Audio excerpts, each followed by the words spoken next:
The United Nations Security Council votes to endorse Donald Trump's Gaza plan. The resolution, which includes references of an independent Palestine, was passed by a vote of 13-0, with China and Russia abstaining. Hey everyone, Johnny here, Don't Speak News. Well, all kinds of Trump news to this afternoon because the last 2 days there's been a ton of Trump news. So we're just going to get into it like we always do. First up would be this so-called peace plan, or Gaza peace plan, whatever you want to say. Two-state solutions, really what Trump is aiming for here.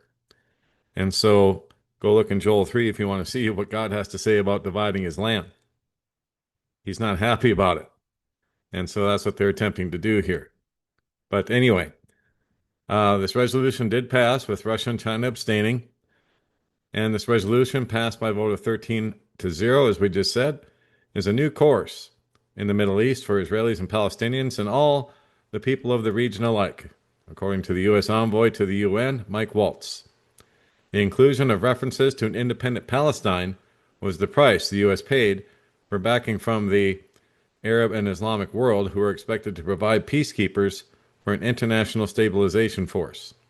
However, on the eve of the UN vote, Israeli Prime Minister Benjamin Netanyahu restated his government's adamant opposition to the creation of a Palestinian state, raising questions on whether Israel will allow the implementation of UN-mandated proposals. After the vote, Hamas also rejected what it described as an imposed international guardianship mechanism and insisted it wouldn't disarm. So I'm going to scroll down here a little bit because this is quite lengthy. But what it does is it gives oversight authority to a board of peace chaired by President Trump, but of uncertain membership. The board has to report to the UN, but is not bound by the wishes of the UN or by the Palestinian Authority. It also calls for the creation of a Palestinian Technocratic Committee that is supposed to run day-to-day governance of the Gaza Strip and the delivery of services, but it is far from clear who would take part. So the waters are muddy, to say the least. And then we have this from theuglytruth.com or .xyz, I guess. Judea snarls, the dangerous pathway that Trump has just opened toward the creation of a Palestinian state. This is from Israeli National News. They say that this American resolution submitted to the UN Security Council includes what is defined as a credible pathway to Palestinian self-determination and statehood, something that may sound to the more naive among us like a moderate political compromise. In practice, however, it is a strategic trap that threatens Israel's security and the stability of the region. And so they say that this proposed path is a slippery slope. This is what the Israelis are saying. They say historically every gesture or first political step has become the basis for the next Arab demand from Israel, and that demand becomes an invitation for yet another one, and so on. Israeli agreement to enter a political process places Israel on a track of pressure where any halt will be defined as a diplomatic crisis for which Israel will be blamed. Yeah, because just like they're not supposed to blame you for the genocide in Gaza or any of that either. I mean, it's just the arrogance and the hubris of this people. It doesn't know any bounds at all. Meanwhile, no one in the world will treat a massacre or a wave of Arab terror as grounds to stop the pressure on Israel. The myth of demilitarizing the state that would be established. Our powerful and searing experience from Gaza proves, even if the word demilitarization is written on some document, in practice it is a naive or feigned hope with no way to enforce it. They say that a Palestinian Arab state in Judea and Samaria would mean missiles on the Tel Aviv metropolitan area, Arab control of the mountain ridges, a smuggling route from Iran, a direct threat to Ben Gurion Airport and Israeli population centers, and alliances with states hostile to Israel. This is an existential threat to the state of Israel and its residents, nothing less.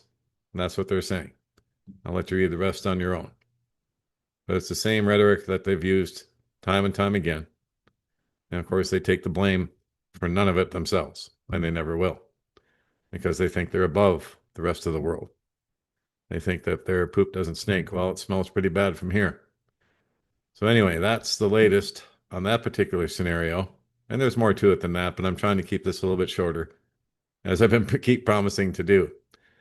Now let's talk about the big elephant in the room. We'll go back to Epstein here real quick. I'm not going to talk much about this at all, because this bill that just passed yesterday, the House anyway, and now it goes to the Senate where I'm assuming it'll pass.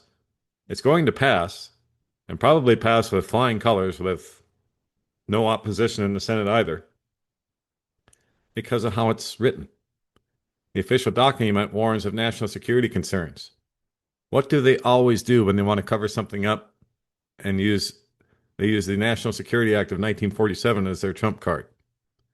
And of course, there's been the Patriot Act since then and all that, but you get the point. All they have to do is say that it's top secret national security concerns, and it will never see the light of day. As far as the emails go, I think you've seen the last of them, at least the ones that aren't, that are unredacted. The stuff that they're going to release now, if they release it at all, is going to be so heavily redacted you won't even know what's on it anyway. So they say Congress passed the Epstein Files Transparency Act today by a veto-proof margin. But opponents of the law have another plan to stop it, described in a little notice document circulated by House Speaker Mike Johnson. It jeopardizes future federal investigations, and we have national security concerns regarding classified information, Johnson said of the bill. He wasn't speaking off the cuff. He was quoting from a document produced by his office, detailing 5 flaws with the bill. The 5th and final flaw, titled National Security Concerns, says that it's incredibly unwise to demand that the DOJ declassify materials originated by other agencies. That declassification should protect sources and methods and directs Congress to work with the Attorney General Pam Bondi to declassify in a reasonable time frame. In other words, the Trump administration should have the final say because, well, national security. They do this every single time. Unreal. So this is exactly the kind of national security argument that I warned yesterday would be invoked to block disclosure of the Justice Department and FBI's massive holdings, 300 gigabytes according to them, regarding Jeffrey Epstein. Below is a link to my article from yesterday explaining the plan to stonewall any release. Indeed. And this is what I've been saying for a while now. They're going to stonewall, and they're going to put the language in this bill that basically makes it toothless. It's not going to have any teeth to it. And once again, they're just going to use it and go back and forth with this Epstein football, I'm calling it now. They're going to keep tossing it back and forth, blaming the other, blaming this department, blaming that department as to why we can't get something done. And the same crap can drag on and on like it always does. So there you go. It's just, there's no transparency to it. And they're going to use national security as the grounds to block it. And the language of the bill allows them to do that. Now Congress and the Senate can say, hey, we tried, but there's so much classified stuff in there that we just can't release it to you. And if we do, it has to be so heavily redacted, it doesn't really make any sense. So there we go again. Why government can't do stuff. And now we go back to Trump and how he was hanging out with MBS yesterday from Saudi Arabia. And this is a story on how Trump dismissed U.S. intelligence that the Saudi prince was likely aware of the 2018 killing of the journalist Khashoggi, Jamal Khashoggi. President Trump on Tuesday dismissed U.S. intelligence findings that Crown Prince Mohammed bin Salman likely had some culpability in the 2018 killing of the Washington Post journalist Jamal Khashoggi, as Trump warmly welcomed the de facto ruler of Saudi Arabia on his first White House visit in 7 years. The U.S.-Saudi relationship had for a time been sent into a tailspin about the operation targeting Khashoggi, a fierce critic of the kingdom. But 7 years later, the dark clouds over the relationship have been cleared away. Isn't that nice? And Trump is tightening his embrace of the 40-year-old crown prince, who said he is an indispensable player in shaping the Middle East in the decades to come. And in fact, let's go to my Telegram account now, and we'll just hear it from the horse's mouth himself. Here we go. As far as this gentleman is concerned, he's done a phenomenal job. You're mentioning somebody that was extremely controversial. A lot of people didn't like that gentleman that you're talking about. Whether you like him or didn't like him, things happen. But he knew nothing about it, and we can leave it at that. You don't have to embarrass our guest by asking a question like that. Isn't that something? You don't have to embarrass our guest. He knew all of it. He knew everything, and Trump knows it, and he doesn't care. Why would he? He's the Antichrist. So, yeah, he says, whether you like him or didn't like him, things happen. But MBS knew nothing about it. Unbelievable. And then we have this part on the Abraham Accords. Check it out. You know, I don't want to use the word commitment, but we've had a very good talk on the Abraham Accords. We talked about one state, two state. You know, we talked about a lot of things in a short period of time. We'll be discussing it further too. But I think you have a very good feeling toward the Abraham Accords. Yes, definitely, Mr. President. We want peace for the Israelis. We want peace for the Palestinians. We want them to coexist peacefully in the region, and we will do our best to reach that day. And there you go. Isn't that nice? So they're going for peace in the Middle East. When they say peace and safety, sudden destruction comes. It's not going to last. It's all false. It's an all false peace. He's trying to imitate the Prince of Peace. But he's not the Prince of Peace, no matter how much he wants to be called that. He is not. That title belongs to Jesus Christ, who's also King of Kings and Lord of Lords. And both of these a-holes are going to have to bow before him and confess it themselves. And I can't wait for that day. I'm up and standing right there when they have to do it. I know a lot of you feel the same way. So Saudi Arabia also announced that it will increase its investment to the U.S. to $1 trillion after meeting with President Trump. This is all a bribe in exchange for betraying Israel and having a part in the Palestinian state. And like Blazing Press says here, wake up, sleepy church, you've been duped big time. This is the revealing of the Antichrist, and the more you double down in denial and rebellion, the worse off you'll be. Repent and turn to God before it's too late. I couldn't agree more with that statement. And of course, Trump, in his grandiose style, pulled out all the stops for bin Salman from Saudi.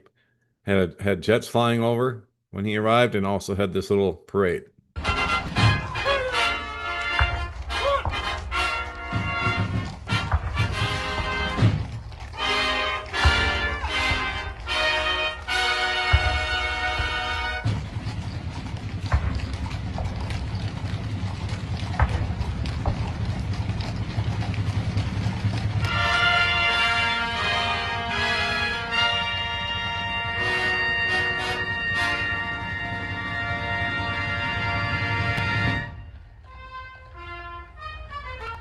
All this pomp and circumstance for a murderer.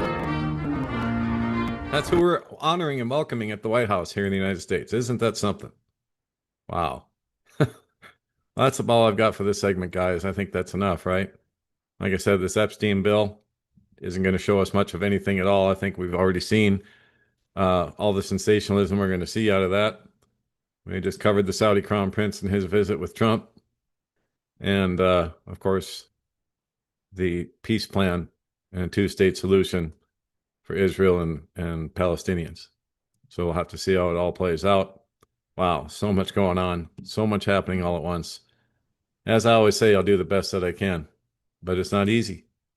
And don't forget, don'tspeaknews.com, home base for all that we do. Got this video up earlier today, the creepy 2026 Economist magazine cover. That story and all kinds of stories like this one over here that I can't mention on the air, and many, many more like it. 3,000 plus now stories on the website, videos, and so on.